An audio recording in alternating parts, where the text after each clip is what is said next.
Assalamualaikum and good evening. Welcome back to Radio Melayu Perth in another installment of our series, the Building a Positive Community series. My name is VJ Amira, and tonight we will be talking about. We will be continuing our series that is supported by the Office of Multicultural Interests. And before we begin, I would like to acknowledge that we're meeting tonight on Wajak Noongar land and pay my respects to elders past, present, and emerging.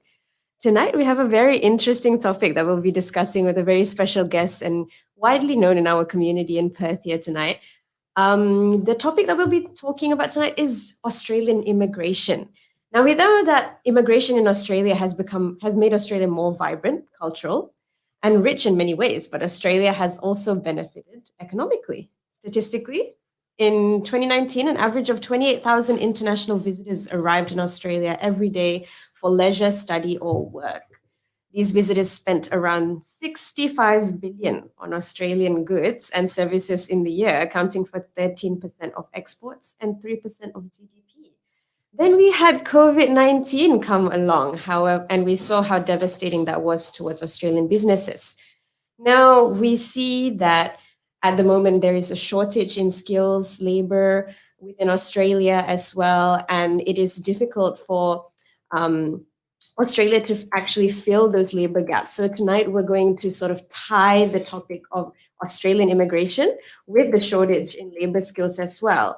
Now, without further ado, I'd like to introduce our guest for tonight. We have Mr. Hadi Asante. Now, Mr. Hadi is a registered migration agent and also the Justice of the Peace and has over 20 years of experience. Too long. Yeah, too long of extensive experience in the migration industry. He has helped individuals, families, and businesses with their visa requirements, as well as I'm sure the Malaysian community in Perth. Welcome to our show, Mr. Hadi. Thank you.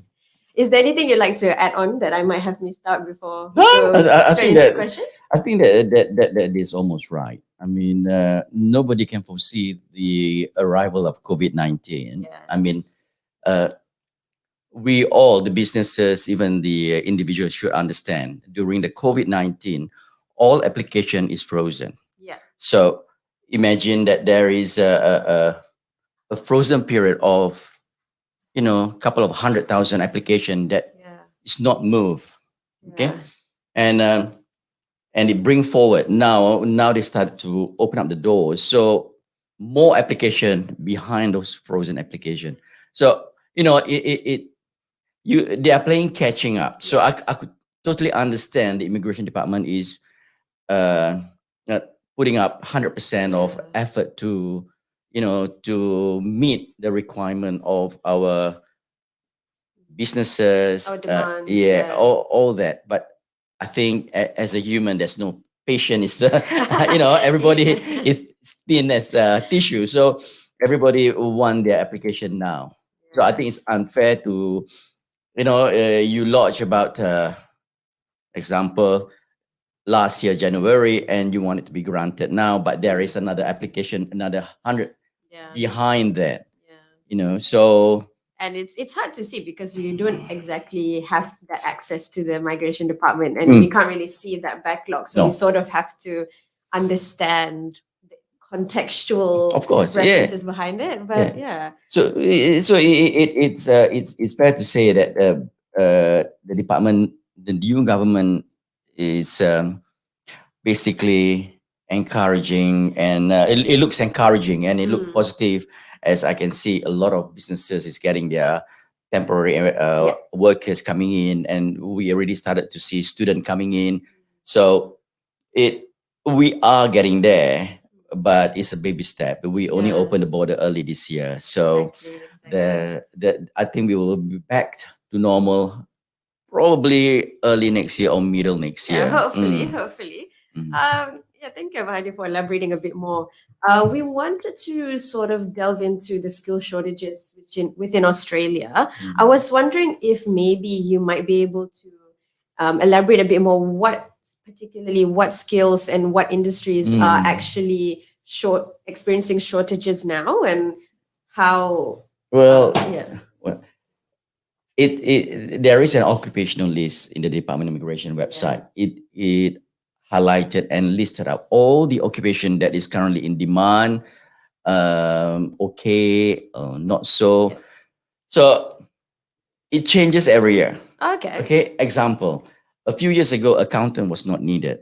Okay, they scrap it out from the occupational list, and suddenly it become the hot topic. You Okay. have, you're an accountant, you will be called up, which is true, Yeah. and suddenly, it's gone, and now it's Mm. cold. So depend on the situation of the of our country right now. Example, now infrastructure, especially in WA, infrastructure is moving very fast, and so we desperately need the infrastructure, engineering, technical, electrical, civil. So these are the skill, qualified people that will continue building our countries. And beside that, we also have those example, a butcher. Yeah. A butcher is shortage actually, Oh, but really?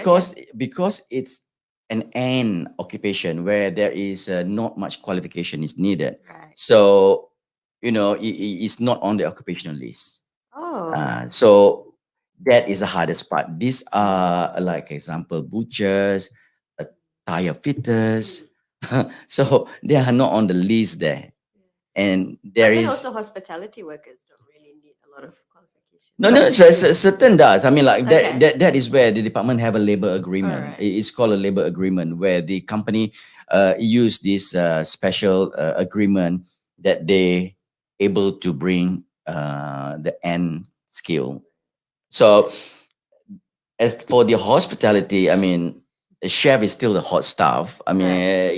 it's as I said, occupation keep changing, and now the border is open. People are going to the restaurant. People are they are short of manpower. I remember a few years ago when a chef, earning basic chef, an early chef with a 3 to 5 years experience, earning about 65,000 Okay. a year. But now the demand is like 80 to 95,000 a year. So, uh, is there is a demand, there is a need. So that's things happen. Salary. Yeah. This is a good time for employee. Yes. No, that's very, very interesting. I think in the context of Australia as well, it's sort of like we're competing with a lot of other countries that are also facing a lot of worker Mm, shortages. So, for example, we'll be competing with Canada, with the UK, for the same skills that we are trying to acquire as well. mhm. So, from your experience, what do you think Australia has to offer that is more attractive than these other It's countries? basic. That is Oceania. It's basically it's a central to the Asian, and it's close to the other side of the world. I mean, like example, for you to travel to Asia is about 5 to 6 hours. To the other side is about 8 hours. So the weather that plays very important role. Our culture, the most relaxed, easygoing, and these are what people are coming in for. They're looking about changes, um, either Australia, New Zealand, Canada. So they have done their research. Yeah. They okay, New Zealand skill limited on this, required this is available, but the weather is not. Yeah. Yeah, This is an yeah. example. They don't want to go there because the weather is, all the way winters, all the way cooler. But some people love it. Yeah, And depends on Canada, people. okay, the same thing. There's the four season and the distance is it to travel back to Asia or to other part. So I believe Australia is a pearl of the oyster here in our Oceania, because everything is here. Our culture, our very diverse, very mosaic. Yeah. Our central in the Asia, the other side to travel. Our economy is very good. I mean, during the COVID, we are still producing and Yeah. exporting. So that's why migration to Australia is very what I call it, very tempting and Yeah. very It's, in. yes, it is definitely. I guess if someone was listening today and they were thinking of migrating, what would you advise them? Should they actually secure a job first in Australia and then be sponsored, or should they apply independently? And maybe It, explaining a bit more. it What? depends what is their occupation. Okay, example, if they are a nurse, Yeah. I would highly recommend they get their skill assessed first, because in the website it's all at your fingertips. It's either you want to do the extra legwork, this money you can always Acquire. find them, Yeah. but certain thing you can't. Like example, if you miss out the age, you have lost 5 points. So if you were to do your legwork earlier, what are requirement as a nurse? You're required to be equivalent to Australia. If you are from, we take example, from Singapore, okay, you have to qualification have to be equivalent to Australia. You have to have a look at the skill assessment, bachelor, how the English, Yeah. have it skill, have it. When you have your skill assessment, people, a company easy to sponsor you, Okay. and you have to, your door is open because you can sponsor yourself. You can basically go on the skill itself by yourself, or you get your company sponsored. Right. Without the skill assessment, it's very challenging. That is one thing. But if you are in Australia already, it depends whether you're onshore or offshore. If you are offshore, I would highly recommend go and get your skill assessment, have your English test, do a bit of research. What is your occupation that you want to, where you want to go? Example, you nurse, what sub or which state you want to go, where do you want to live, how much. So these are all research that you have to do prior. But if you're onshore, you already know where you are. If you're in WA, that means okay, I enjoy living here. So I have my skill assessment or jump into another visa just to get that sponsored. It can be done onshore. The best will be onshore. All right. Mhm. All right. So how would then they go about getting that sponsorship? And is that definitely having to be through their own Yeah. company, or? It's basically go to the job advertisement like seek.com. Right. They will always, if you look there, they will always either say they will sponsor. Okay. They may not sponsor. They are looking for work right. Those have work right. So in the job ad itself, we will tell you. All right. But if you have the skill assessment, if you on a valid visa, you can always submit your resume and just said, I'm in valid visa. I have the skill assessment, and if you're happy to sponsor, I'm willing to sign with you. So Yeah, yeah, that's really, really good to hear. mm, I think hopefully if the viewers also have any questions specifically, they can also ask that as well, because it's very contextual to be able to understand or it each is. person's case by case basis. Yes. So, yeah. And you mentioned before earlier you were talking about the backlog of visas that still needs to Yes. be processed at the moment. So at the moment, do you know what is the realistic time frame for skilled visas at the moment? And we heard like the Albanese government has invested more resources into processing the backlog, but have you seen improvements Yeah. yourself? I have seen the improvement, Okay. but the thing is that every application is individual. It's Yes. vary.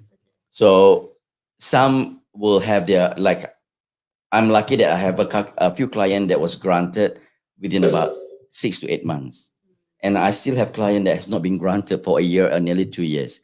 So because the circumstances is different. Right. But in the IMI website, there is a gauge where it can give you approximately, I would say, once you lodge it, look around 8 to 12 months. All right. That will give you Yeah. a good range, but you don't expect anything 6 months. Yeah. And I think people really expect it to be a few months instead of like the whole year waiting. Yeah. But yeah, in terms of in terms of migrating already. So let's talk about like migration in general, right? From your experiences of working with clients over the years, have you seen several factors that actually make a transition a lot more successful in terms of maybe attitude, mindset, or how they go about finding the job or relationship with their employers? Have you seen? No, for me, I think the basic rule is that is the occupation is on the demand list. Yeah. You know, when you are in demand, you are easily be attracting other employer to sponsor you. You can maybe sponsored by a company within about once it's granted within about 3 4 months, another Yeah. company may offer you another, more money All to right. move. Yeah. So because you're a hot staff, and in transition, about attitude, about all that, I believe it's all individual. You know, if you look at a bigger picture, example, you on a 482 visa, Mhm. temporary visa, sponsored by the company, and your vision is to get a PR. Yeah. Yeah. So you have 3 years Mhm. to work with the company before you can transition into PR. Mhm. And coincidentally, you hate that company. So you either you leave and start Yeah. fresh, or you bite your bullet And stick and through stick the for 3 years. until you Yeah. get PR. Mm. But depend, work is everywhere. Yeah. If it's involved in, like, example, you know, the employer like to nag, is Mhm. different. But if sexual harassment is a Yeah. different, so that means, like, we look at a bigger picture situation. And just because that they're gonna tangle a PR in front of you, it doesn't mean that you have to submit to their requirement. We are a democratic country. If anything, there is always a report. There's Mhm. always a police. There's always Yeah. immigration. So as an employee, you are looked after by A lot of the government yeah, systems that we that's already right. have. Yeah. Yeah. You're mentioning like finding there's a lot of jobs around, right? Mhm. So if another company were to approach you when you're already sponsored by another company, Mhm. is the transition quite easy, Yeah, or yeah, it's quite is easy. as long as they're willing to sponsor, is it? As long they're willing to take over your sponsorship. Right, right. This is where I sometimes felt that, I'm in the other situation where the company have invested so much Mm. with this applicant, and suddenly another company is sponsored, and the company have to start again, square one. So at the end of the day, is your, what do you call it, karma. you know the business have to run, and if Yeah. you have the attitude of, oh, I'm jumping to the next employer because they offered me another Right. $1,000 or $2,000, Right. whereas this company has invested and has financially, emotionally, and planning, and then you move. So I've met a couple of them, and which I can be quite harsh in saying that, uh, money does talk, but at the end of the day, Who's gonna look after you? yeah, Sort that's of. right. Yeah. If you've been seeing as jumping to one another, at the end of the day, it can be challenging for you too. That's true. That's so true. It's quite interesting. Another aspect of like the migration sort of journey that we have at the moment is that once we do, like, despite having those skills shortages, we actually hear a lot of stories about migrants who are actually already in Australia and they find it so hard to actually find the skill experience that match the work experience. And so, we find migrants with PhDs, with masters who are doing Uber driver, who are, like hustling on side jobs. How can a new migrant actually improve their chances in the workforce? Do you feel? Well, I have not seen so far. Okay. Okay, I have not met so far. The thing is that circumstances. What are they lacking that they're not? Example, I know we have we heard a few story about professional doctors or surgery that can't get a job here. It's unfortunately we have a system and we have a law where, you know your qualification, your degree, Yeah. whatever, have to be Recognize. recognized, to with our law. Without that, you can have PhD, triple PhD. You can't. That is what we have. That we have to stick by. You Unless you are willing to take. I'm not saying at all. It's just that a Yeah. risk, saying that, oh, we recognize your qualification, and then you can be a doctor. But there are cases, where their qualification is not Recognize. exist. Okay. The university doesn't exist. They never attend the school. They bought the Right. qualification. Yeah. So it happened. I think it happened in Singapore. One of these lecturer. Yeah. she's been teaching, or he have been teaching for several years, and they realize that the qualification is not genuine. Yeah. So this is where we have to have that. Law in place. Yeah. Yeah, we want to try You- and prevent that. Correct. You have a what degree? Let get it assessed. They will do the checking. They will do the compiling. They will do, agree. Okay, you are fine. Now you can move to the next step. Find a job as a doctor, or find a job as a nurse, or find whatever qualification that required. I believe that is, I don't know, it's a fair goal. If it has not happened, I don't think, the department will not done this. Right. So it must have been cases where qualification is not recognized, or it is recognized, but suddenly we realize it's not, which happened to me. I have known, happened to me. Somebody sent me a qualification, and the university burned down.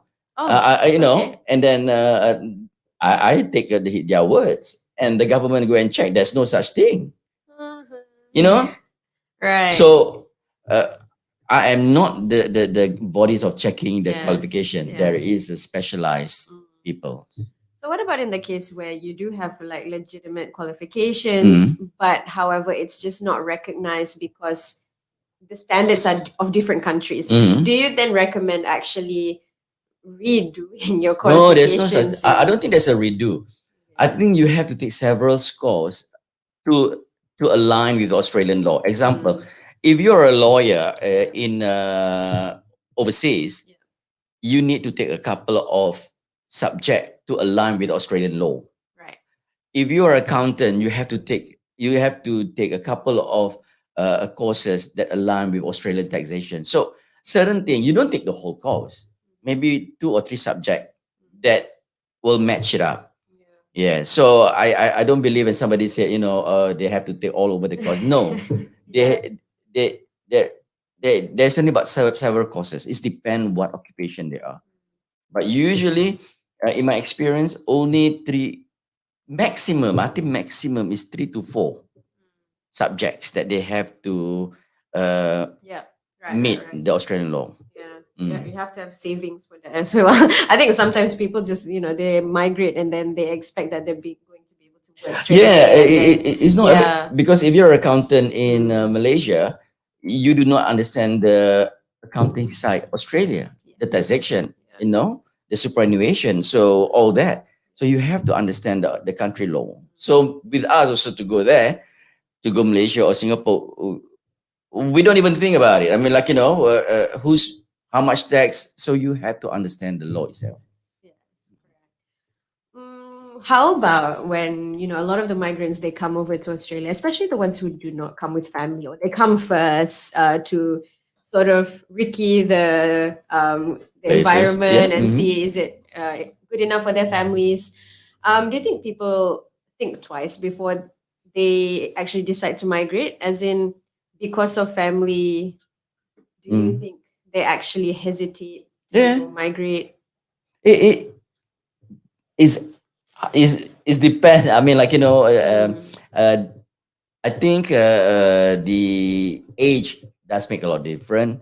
The family matters makes hell of a difference. Financial matters.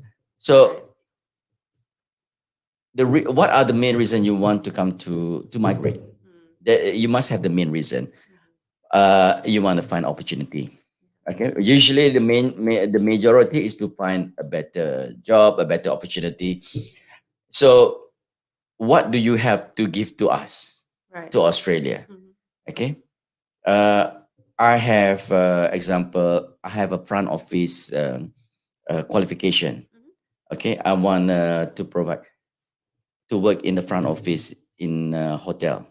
So you have to look. Okay, how much is the salary? The salary is how much. What is the working hours? Where do you want to live? You want to live in a house, in a apartment, in a semi-terrace. So you have to take that into consideration.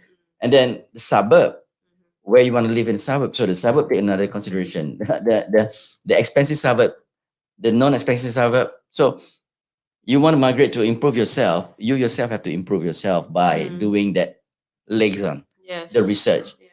Okay, so there is a job in a hotel for the front office with the salary of 60,000. Will that suffice me with my family?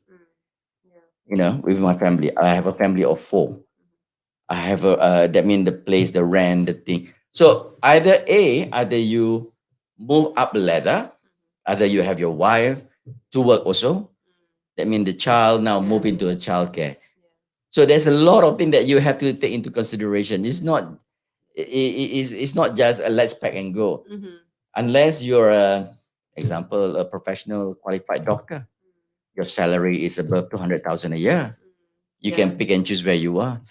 If you are basically a chef, earning at 85,000, you only have a wife, don't have a child, you can move anywhere. So circumstances does play a big part in this thing.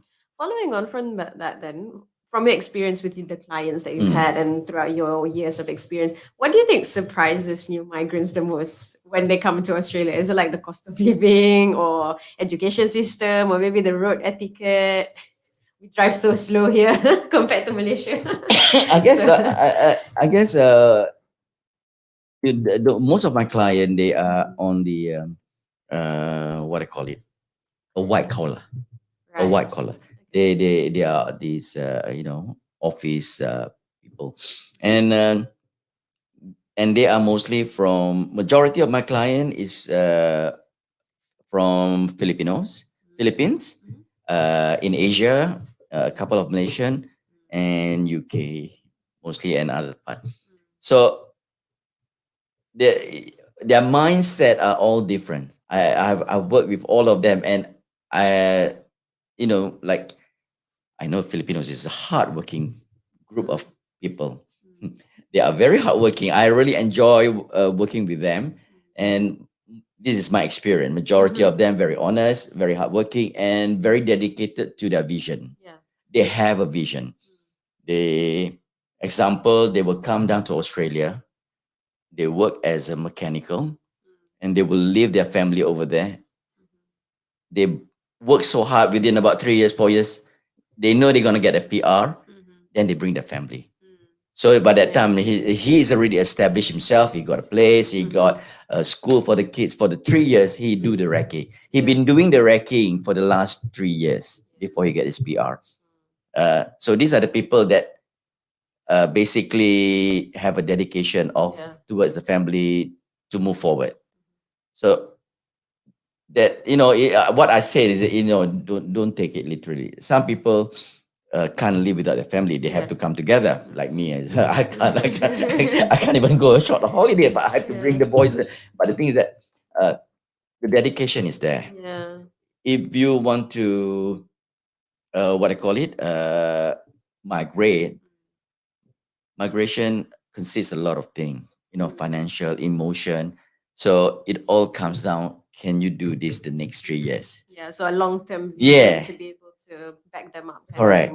Yes, and we also have a client who came here without any qualification, but he see a bigger picture. He's from Malaysia. He see a bigger picture, and I explained to him the bigger picture, and he continued his study. Within the next 3 years, he got a job sponsored, he got a skill assessment, and he got his PR within about nearly 4 years. Wow, I was so shocked. I said, man, you really got, you really have a vision. Because he started from day one. He know where he's going. And now they are bringing his family, the family all come here. So he's separate, the same thing, separated with the family, the family visit, they visit. So, but the vision is there. As I said, migration does not money. Migration come with emotion, come with financial. So that's something that you have to do your own. It does seem like a money sort of journey towards money, but you sort of have to think about all the circumstances that surround your life, and that's sometimes you forget about that when you're thinking about the future. But I guess for migrants, when they come over to Australia, it's a new country for them, a new culture, a new way of life, and also the outlook can also really test your value, your faith. Do you feel like or I guess in Australia, is it really open towards the differences from other countries? And also, if you are from a Mm. different culture, different faith, how do you think you can remain true to yourself and make sure that you don't lose your way as you come to Australia? And Uh, yeah, I I've been in Australia since 1986 or 87. yeah, So I've seen changes, progression, the changes.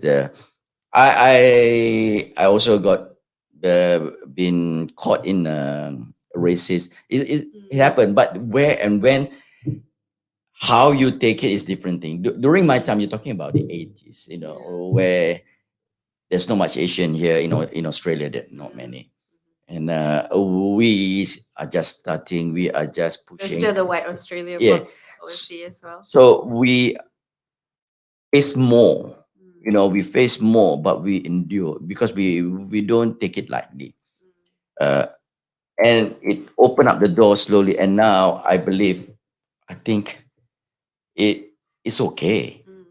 The law is there. The racial slur can be, Yeah. you can be caught, you can be fined. So this are the thing that for me is where you are. Mm, But I got no issue so far. I have mm, no issue. People assimilating themselves very easily. mm. It's you yourself have to assimilate. You have, if you do not assimilate yourself, how can people be interested in you? Mm, Culturally, we have everything here. mm. We have a mosque, we have a halal butcher, we have everything. There's no excuses. We have madrasa, we have everything. Halal food is everywhere.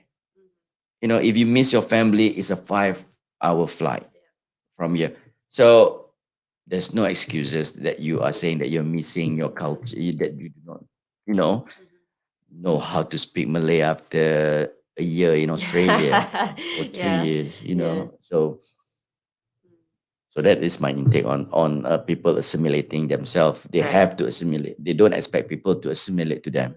But when you mention like assimilating, I guess, in Australia, the working culture has a lot of like drinking culture as well. And I guess it's quite different the way Australians socialize compared to like how Mm. Malaysians socialize. Like, I guess we don't have mama, but we have bar. So, Mm. how do you, I guess, navigate that sort of industry and working culture At in the the end of the day, scene? is you. It's you. You can take the horse to the river, but you can't force the horse to drink. You can go to the bar, but you don't have to drink. You can drink water. Yeah. So the excuses it's a bit lame for me. I Yeah. mean, like, nowadays, even employer, if you ask for Friday prayer, there's no issue. If you ask them, I need to pray 5 times, 3 times, 2 times a day at work, they even provide you a space. Yeah, Which definitely. which is my employer, my Yeah. employer. Okay, they just put, oh, that corner is Hadi corner. Do Mm. not go. So they put a sign that is Hadi's corner. Yeah. So for me, I think Mm. Australia have a better approach towards Inclusion as culture. well. They have more respect, more understanding, than some of our supposed to be a close country that's supposed to have the higher take on this type of thing. And hijab is everywhere. Mm. You can see hijab driver, you can see hijab chef, you can see. So in the nursing, so there's no Mm. issue when somebody say, oh, I wear hijab, that there's no such thing. If you're Mm. talking about 20 years ago, yes. Mm. Yeah. You're talking about now, in I think they started in the early 2000. There's no issue. Mm. So racism, I think, more on the other side of the world than here. Mm. That's what Yeah. I've seen. Mm. Uh, you can see more about their mistrust of people wearing hijab. They mistrust the name of a Muslim name. Mm. Mhm. So Yeah. the job is not available for Muhammad bin Ali. Mm. The job is usually not available for city, Mm. because that what I say, become secondary citizen. Mm. Whereas we don't have that yet. we are in a par. You do your job better, you above. So I think in that sense, I have no qualm with what Yeah. Australia has given us. Yeah. I think something that you pointed out as well is the fact that sometimes when we are quite different, we tend to sort of hide it away, or we don't really feel brave to say, oh, actually I need to go to Friday prayer. So we just don't mention it. Whereas, probably our employer is quite happy to negotiate or understand, oh, why do you need to go? What time? Oh, they're Okay. happy. Yeah, and if you're leaving early on Friday, then maybe you leave a bit later on Thursday, like you make up for it. Like just being able to negotiate that sometimes is actually a lot better than just Yeah. thinking in your own box and just I think as an employer, I feel much better. That means he's not drinking. I mean, I know I can see him on Monday. I know he's not taking day off on Friday to a pub or whatever it is. Yeah. So as an employer, I would be okay. Much easier to work with this. No drinking. No vulgarity. So it depends who you are. As I said, you can bring the horse to the river. You cannot force it. You can. There's a pub everywhere. Even in other country, Yeah. in Malaysia, in Singapore, in Saudi, it's there. Either you're gonna do it or not. That is another story.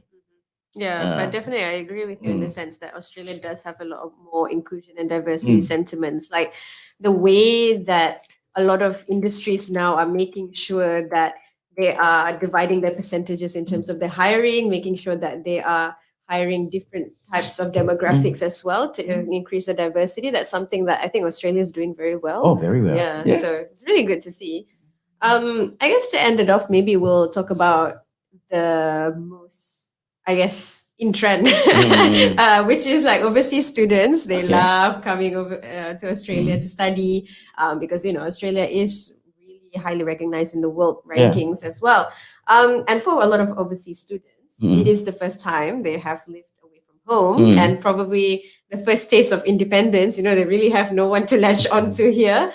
What advice would you give to international students so that they can prepare for a new positive experience in Perth? I think we are so lucky in this day and age where social media is a platform for the youth. TikTok is the platform for the youth. So I mean, during our time, our researching is different, but now you can do all the research on your fingertip. At your fingertip, you just flick it. You just said, I'm looking for friends. In suburb this, heaps of them. Yeah. So basically, you're able to get all this information first before you dive into let's migrate myself, study for a couple of years in Australia. So that's something that challenges, and especially for those kids that is really close to their parent to be separated. It will be very challenging for both parts. So my recommendation is that do a bit of research. Call, check, because we in WA there's a lot of the Malay community, the Muslim community, the sister and brotherhood community. So it's all at your fingertip. Yeah. Yeah. No, definitely. Yeah, I think because of the students being quite younger, on the younger side, they tend to be a bit more afraid of the experiences as well. But I think the community here has been very, very welcoming, and we still have like quite an amazing Malaysian hall, residents and community as well. So they are there as well to support. And also the Consul General is also quite active as well as the Malaysian community. So there's a lot of events to go to. There's never a shortage of things to do, I guess. But my advice to the youth, I mean, like you should spread your wing. You should be adventure. You should try all these things that you never, because during our time it was very challenging. We are struggling to build ourselves. Like now, the youth, they already have that. So if they're scared because they're going to be departed by away from the it's a flyaway. They have to give themselves to be adventurous, to see what new and what different, because that is the colors of their life. They make their own colors, their mosaic of lives. And I even told my two boys, you will go, you will do, somewhere else. Yeah. You may not live in Australia, you may live in somewhere else. I want you to do that because it is your life. So you cannot follow me. Yeah, you'll never Yeah. know what you're capable of Correct. until you try. Yes, that's right. You guys are nowadays, the youth have all the power, have all the strength with the social media, with the avenue. You should be able to foresee, like I want to be a better. I see that this area is not well. I want to make it better. So you guys able to do that now.